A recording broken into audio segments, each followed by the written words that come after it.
नमस्कार दोस्तों।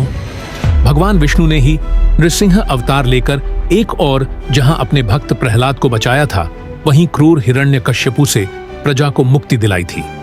उसी तरह वराह अवतार लेकर उन्होंने महाभयंकर हिरण्याक्ष का वध करके देव, मानव और अन्य सभी को भयमुक्त किया था। उन्होंने ही महाबली और मायावी राजा बलि से देवताओं की रक्षा की थी। इसी तरह श्री हरि विष्णु ने कुछ ऐसे कार्य किए थे जिनको जन कल्याण के लिए किया गया छल कहा गया। यदि वे ऐसा नहीं करते तो कई देवी और देवताओं की जान संकट में होती। तो आओ जानते हैं श्री हरि विष्णु द्वारा जनहित में किए गए 5 छल भस्मासुर के साथ छल। भस्मासुर का नाम सुनकर सभी को उसकी कथा याद हो आई होगी। भस्मासुर के कारण भगवान शंकर की जान संकट में आ गई थी। हालांकि भस्मासुर का नाम कुछ और था, लेकिन भस्म करने का वरदान प्राप्त करने के कारण उसका नाम भस्मासुर पड़ गया। भस्मासुर एक महापापी असुर था। उसने अपनी शक्ति बढ़ाने के लिए भगवान शंकर की घोर तपस्या की और उनसे अमर होने का वरदान मांगा, लेकिन भगवान शंकर ने कहा कि तुम कुछ और मांग लो। तब भस्मासुर ने वरदान मांगा कि मैं जिसके भी सिर पर हाथ रखूं वह भस्म हो जाए। भगवान शंकर ने कहा तथास्तु। भस्मासुर ने इस वरदान के मिलते ही कहा, भगवान क्यों न इस वरदान की शक्ति को परख लिया जाए। तब वह स्वयं शिवजी के सिर पर हाथ रखने के लिए दौड़ा।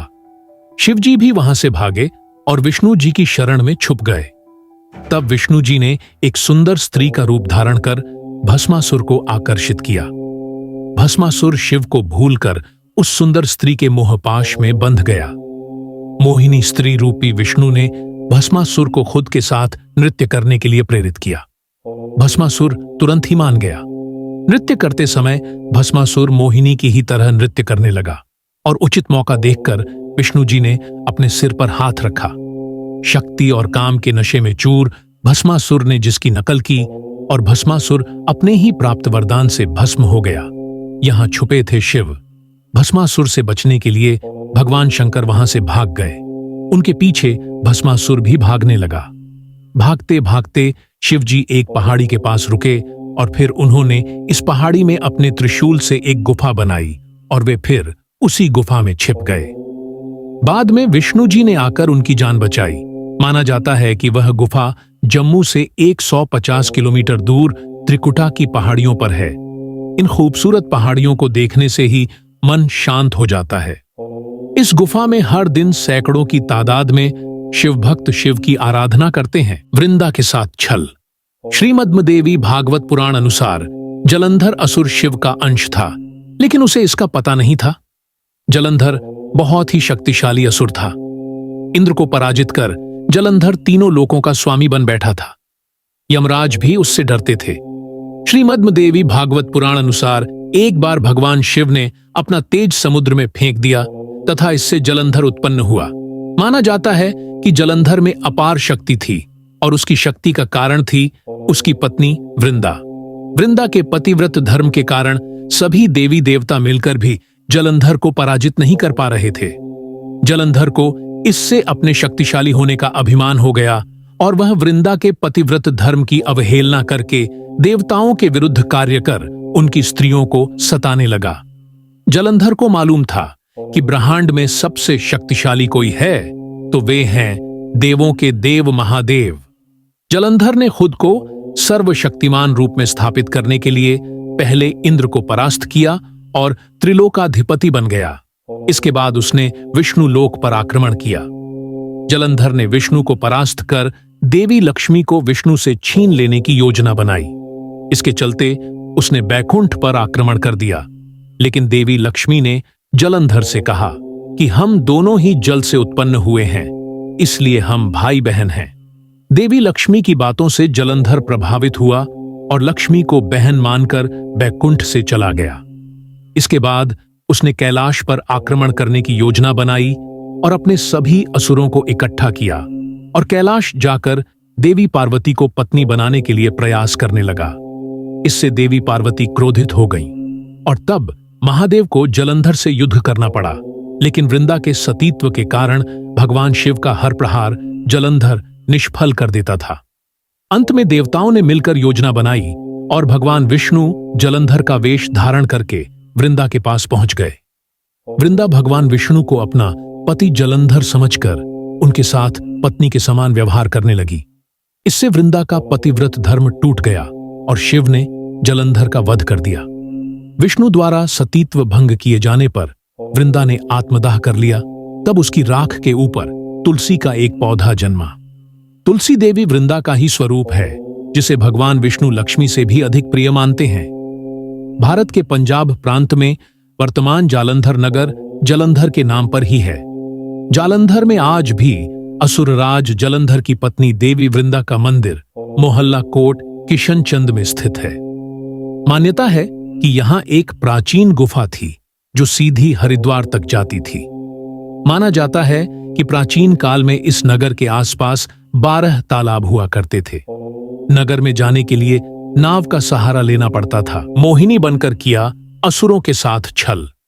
जब इंद्र दैत्यों के राजा बलि से युद्ध में हार गए, तब हताश और निराश हुए देवता ब्रह्मा जी को साथ लेकर श्री हरि विष्णु के आश्रय में गए और उनसे अपना स्वर्गलोक वापस पाने के लिए प्रार्थना करने लगे। श्री हरि ने कहा कि आप सभी देवतागण दैत्यों से सुलह कर लें और उनका सहयोग पाकर मदरांचल को मथानी तथा वासुकी नाग को रस्सी बनाकर क्षीर सागर का मंथन करें। समुद्र मंथन से जो अमृत प्राप्त होगा उसे पिलाकर मैं आप सभी देवताओं को अजर अमर कर दूंगा।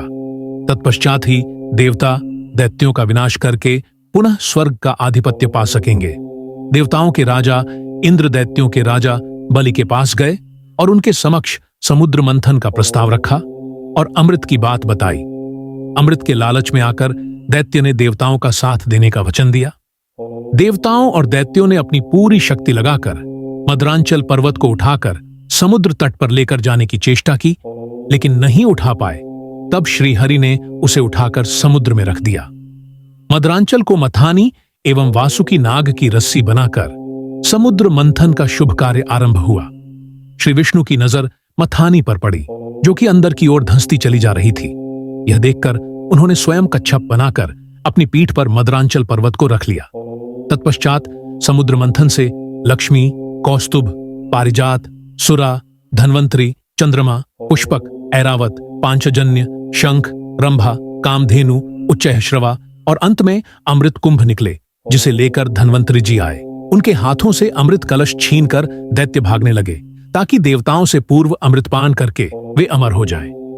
दैत्यों के बीच कलश के लिए झगड़ा शुरू हो गया और देवता हताश खड़े थे। श्री विष्णु अति सुंदर नारी का रूप धारण करके देवता और दैत्यों के बीच पहुंच गए और उन्होंने अमृत को समान रूप से बांटने का प्रस्ताव रखा। दैत्यों ने मोहित होकर अमृत का कलश श्री विष्णु को सौंप दिया। मोहिनी रूपधारी विष्णु ने कहा कि मैं जैसे भी विभाजन का कार्य करूं, चाहे वह उचित हो या अनुचित, तुम लोग बीच में बाधा उत्पन्न न करने का वचन दो, तभी मैं इस काम को करूंगी। सभी ने मोहिनी रूपी भगवान की बात मान ली। देवता और दैत्य अलग अलग पंक्तियों में बैठ गए। मोहिनी रूप धारण करके विष्णु ने छल से सारा अमृत देवताओं को पिला दिया, लेकिन इससे दैत्यों में भारी आक्रोश फैल गया। असुर राज बलि के साथ छल। असुरों के राजा बलि की चर्चा पुराणों में बहुत होती है। वह अपार शक्तियों का स्वामी लेकिन धर्मात्मा था। दान पुण्य करने में वह कभी पीछे नहीं रहता था। उसकी सबसे बड़ी खामी यह थी कि उसे अपनी शक्तियों पर घमंड था और वह खुद को ईश्वर के समकक्ष मानता था और वह देवताओं का घोर विरोधी था। कश्यप आरषि की पत्नी दिति के 2 प्रमुख पुत्र हिरण्यकश्यप और हिरण्याक्ष थे। हिरण्यकश्यप के 4 पुत्र थे, अनुहल्लाद, हल्लाद, भक्त प्रहलाद और संहल्लाद। प्रहलाद के कुल में विरोचन के पुत्र राजा बलि का जन्म हुआ। राजा बलि का राज्य संपूर्ण दक्षिण भारत में था। उन्होंने महाबलीपुरम को अपनी राजधानी बनाया था। आज भी केरल में ओणम का पर्व राजा बलि की याद में ही मनाया जाता है। राजा बलि ने विश्व विजय की सोचकर अश्वमेध यज्ञ किया और इस यज्ञ के चलते उसकी प्रसिद्धि चारों ओर फैलने लगी। अग्निहोत्र सहित उसने 98 यज्ञ संपन्न कराए थे और इस तरह उसके राज्य और शक्ति का विस्तार होता ही जा रहा था। तब उसने इंद्र के राज्य पर चढ़ाई करने की सोची। इस तरह राजा बलि ने 99वें यज्ञ की घोषणा की और सभी राज्यों और नगरवासियों को निमंत्रण भेजा। देवताओं की ओर गंधर्व और यक्ष होते थे तो दैत्यों की ओर दानव और राक्षस। अंतिम बार हिरण्यकशिपु के पुत्र प्रहलाद और उनके पुत्र राजा बलि के साथ इंद्र का युद्ध हुआ और देवता हार गए। तब संपूर्ण जम्बूद्वीप पर असुरों का राज हो गया। तब लेना पड़ा वामन अवतार। वामन ऋषि कश्यप तथा उनकी पत्नी अदिति के पुत्र थे। वे आदित्यों में 12वें थे। ऐसी मान्यता है कि वे इंद्र के छोटे भाई थे और राजा बलि के सौतेले भाई। विष्णु ने इसी रूप में जन्म लिया था। देवता बलि को नष्ट करने में असमर्थ थे। बलि ने देवताओं को यज्ञ करने जितनी भूमि ही दे रखी थी।